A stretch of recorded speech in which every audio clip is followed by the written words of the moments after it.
नमस्कार दोस्तों, स्वागत है आपका तिवारी क्लासेस में। आज के इस वीडियो में साठोत्तरी कहानी आंदोलन के प्रमुख रचनाकार काशीनाथ सिंह द्वारा रचित एक बहुत ही अच्छी कहानी सुख, इसी का सारांश या कथासार को इस वीडियो में समझ लेंगे। किसी भी कहानी के सारांश को समझ लेने से उस कहानी से संबंधित जो भी प्रश्न एग्जाम में पूछे जाते हैं उसका उत्तर लिखना काफ़ी सहज हो जाता है। तो ये सुख नामक जो कहानी है ये थोड़ा अलग टाइप का कहानी है, इसको हम लोग जान लेते हैं।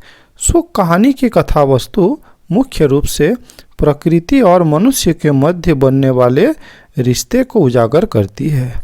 सन 1964 में कल्पना नामक पत्रिका में काशीनाथ सिंह की ये कहानी सुख प्रकाशित हुई थी, जो कि उस समय की एक अलग किस्म की पहली कहानी है जो मुख्यतः प्रकृति और मनुष्य के बीच बनने वाले रिश्ते को लेकर लिखी गई है।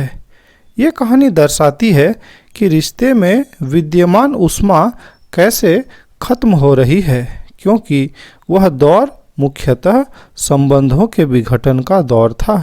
इसीलिए काशीनाथ सिंह की यह कहानी एक महत्वपूर्ण कहानी बनकर पाठकों के समक्ष उपस्थित हुई, जिसमें प्रकृति व मनुष्य के मध्य रिश्तों की गहरी पड़ताल की गई थी।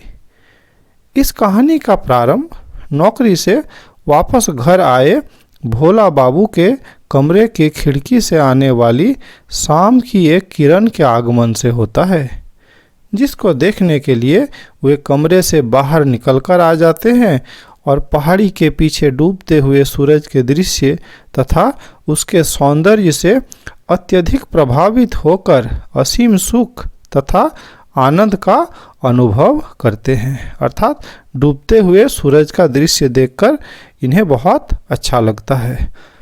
अपनी इस खुशी को दूसरों के साथ बांटने के उद्देश्य से वे सर्वप्रथम पत्नी को बुलाते हैं, किंतु उसके द्वारा उनकी बात न समझने पर वह बाहर निकलकर अपने साथी माधव मुख्तार के पास जाते हैं तथा उनके द्वारा भोला बाबू की बातों में उत्सुकता न दिखाने पर वे जिलेदार साहब के पास जाते हैं।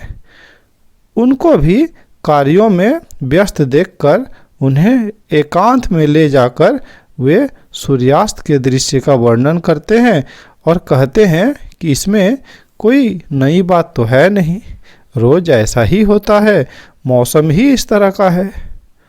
इस बात को सुनकर वो काफ़ी उदास होते हैं। इसके बाद वे सड़क पर जाने वाले ऊंट वाले को अपनी बात समझाने का असफल प्रयास करते हैं। उसके बाद भोला बाबू का उत्साह ठंडा पड़ जाता है, अर्थात उनकी बातों से कोई सहमत नहीं दिखाई देते। अर्थात डूबते हुए सूर्य के दृश्य में किसी को ज़्यादा सुंदरता दिखाई नहीं देता है। तो जब कोई सपोर्ट नहीं करते हैं तो उनका उत्साह भी ठंडा पड़ जाता है। वे फिर भी हिम्मत नहीं हारते और माधव के पास पहुंचते हैं। उसके घर पर न मिलने के कारण उसके यहाँ गाय भैंसों की देखभाल करने वाले सोहन से भी भोला बाबू की मुलाकात होती है और वो उससे भी सूर्यास्त के सौंदर्य का वर्णन करते हुए उसे समझाने का प्रयास करते हैं, किंतु सोहन द्वारा उनकी बातों को न समझ पाने के कारण उनकी सारी रही सही आशा भी समाप्त हो जाती है और वे घर लौट आते हैं और बिस्तर पर लेटे लेटे दुनिया के लोगों के बदल जाने तथा प्रकृति से उनके दूर होते जाने से परेशान होकर वो खाना खाने से भी इनकार कर देते हैं तथा पत्नी से अपना किसी के न होने जैसे कटु वाक्य बोलते हैं। तो उनकी पत्नी तथा बच्चे उनकी मानसिक स्थिति बिगड़ने के अज्ञात भय से आशंकित होकर जोर जोर से रोने लगते हैं। अर्थात इनकी बातों को सुनकर पत्नी तो कुछ समझती नहीं है, उनको लगता है कि इनका कोई दिमाग उमाग खराब तो नहीं हो गया, ऐसा सोचकर वो लोग रोने लगते हैं। अब उनको रोता देखकर सहसा भोला बाबू भी ऊंचा आवाज़ में रोने लगते हैं, क्योंकि वे ये समझते हैं कि इस दुनिया में मेरे दुख को समझने वाला कोई नहीं है। काशीनाथ सिंह ने उनके इस दुख में ही कहानी के शीर्षक सुख की सार्थकता को इंगित करने का प्रयास किया है। तो इस प्रकार ये था छोटा सा सारांश। अगर इस कहानी का सारांश अच्छा लगा तो लाइक शेयर कर सकते हैं इस वीडियो को। चैनल में नए हैं तो चैनल को भी सब्सक्राइब कर सकते हैं। इस वीडियो में मेरे साथ बने रहने के लिए बहुत बहुत धन्यवाद।